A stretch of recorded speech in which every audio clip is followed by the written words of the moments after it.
ये है talks news network और आप देख रहे हैं पॉलिटॉक्स, राजनीति का कच्चा चिट्ठा। क्या एक के बाद एक राज्यों में सत्ता गंवाने वाली बीजेपी को इस साल होने वाले दिल्ली और बिहार राज्यों में भी सत्ता खोने का कोई डर सता रहा है? क्या देश भर में हो रहे विरोध प्रदर्शन और विपक्ष के हमलों के बाद बीजेपी एनआरसी को लेकर बैकफुट पर आ गई है? क्या भाजपा इस बात को समझ रही है कि एनआरसी की बात करके देश में माहौल खराब होगा और उसे नुकसान उठाना पड़ेगा? क्या एनआरसी के मुद्दे पर विपक्ष पूरी तरह भाजपा पर हावी हो चुका है? जी हाँ, ऐसे बहुत सारे सवालों का जवाब गुरुवार को बिहार में सीएए के समर्थन में हुई बीजेपी की जन जागरण रैली के दौरान देश के गृह मंत्री और बीजेपी के राष्ट्रीय अध्यक्ष अमित शाह के भाषण में देखने को मिली।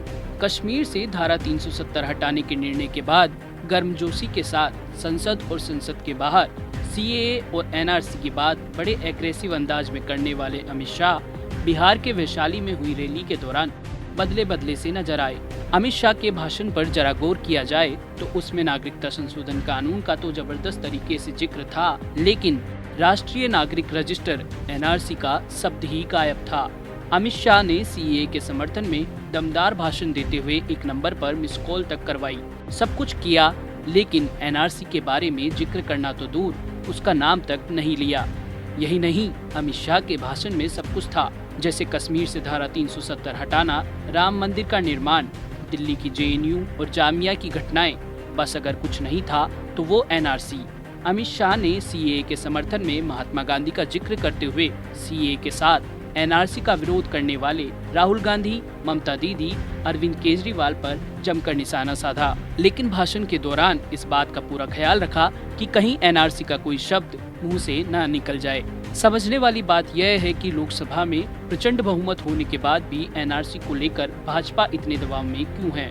कहीं यह दबाव भाजपा की सत्ता जाने से तो नहीं उपजा है, या फिर दिल्ली और बिहार में इस साल होने वाले चुनाव में कोई हार का डर तो नहीं सता रहा बीजेपी को? एनआरसी पर देश में विरोध प्रदर्शन हुए तो एनपीआर आ गया, यानी नेशनल पॉपुलेशन रजिस्टर, लेकिन अमित शाह के भाषण में इसका भी कोई जिक्र नहीं हुआ। लगता है एनआरसी और एनपीआर दोनों लगभग एक जैसे शब्द हैं। हो सकता है कि अमित शाह इनसे बचना चाहते हों। इस साल के अंत में बिहार में विधानसभा का चुनाव होना है। अभी बिहार में जदयू के साथ गठबंधन में भाजपा की सरकार चल रही है।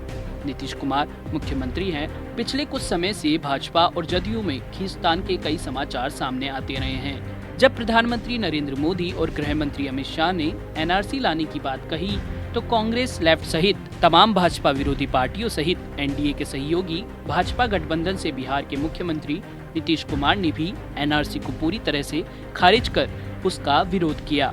नीतीश कुमार द्वारा एनआरसी के विरोध के बाद भी भाजपा नेताओं की चुप्पी बयां कर रही है कि एनआरसी के विषय को कम से कम बिहार में आगे बढ़ाना भाजपा के लिए आसान नहीं है। महाराष्ट्र में हाथ में आई सत्ता के जाने के बाद भाजपा को यह बात भी समझ में आ रही होगी कि नीतीश के बिना बिहार में सत्ता फिर से काबिज होना टेढ़ी खीर से कम नहीं होगा। शायद इसलिए ही चुनाव से कई महीने पहले ही अमित शाह ने सभी तरह की अटकलों को खारिज करते हुए ऐलान तक कर दिया कि नीतीश कुमार के नेतृत्व में ही बिहार का चुनाव लड़ा जाएगा। अमित शाह की बिहार रैली से एक तो बात साफ हो गई है कि फिलहाल एनआरसी का मुद्दा भाजपा के कोर इश्यू से बाहर हो चुका है। भाजपा में इस बात का डर साफ दिखाई दे रहा है कि एनआरसी के मुद्दे पर अड़े रहने के कारण उसे एनडीए के कई घटक दलों से हाथ धोना पड़ सकता है। इसका प्रभाव भाजपा की छवि के साथ साथ देश के अन्य राज्यों में भी उसकी सरकारों पर भी नजर आ सकता है।